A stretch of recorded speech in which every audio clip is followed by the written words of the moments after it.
بعد از آنکه تاتارهای کریم به نشان اعتراض دو پاسگاه در مرز نیم جزیره با اوکراین را بستند، قطاری بزرگ ماشین‌های باربر در این گذرگاه درماندند. تظاهرگران پاسگاه‌های چونگر و کلانچک از طرف اوکراین را روز 20 سپتامبر مسدود کردند. گروه افراطی ملیگرای جبهه راستی اوکراین از اقدام تاتارهای کریم حمایت می‌کند. تظاهرگران می‌خواهند شرکت‌های اوکراین تجارت با کریم را به نشان اعتراض از الحاق غیرقانونی نیم جزیره کریم به قلمرو روسیه بس کنند.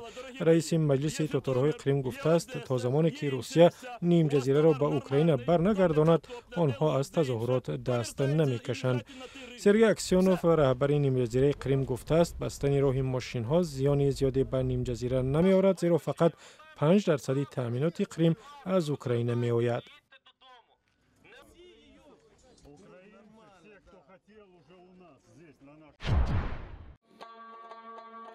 در شهر اسلام آباد پایتخت پاکستان روز 20 سپتامبر جشنواره قصه خوانی به پایان رسید که از جشنواره‌های پشتون‌های کشور است.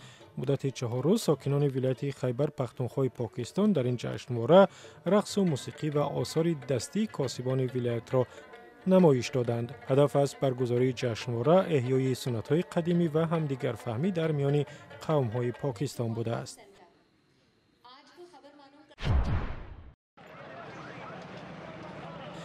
و خرید و فروش چاروا در آستانه عید قربان در بازارهای نزدیک شهر پشاور پاکستان اوج گرفت. مردم به خاطر ذبح گوسفند، بز یا گاو هرچی بیشتر به بازارهای مال رو آوردند.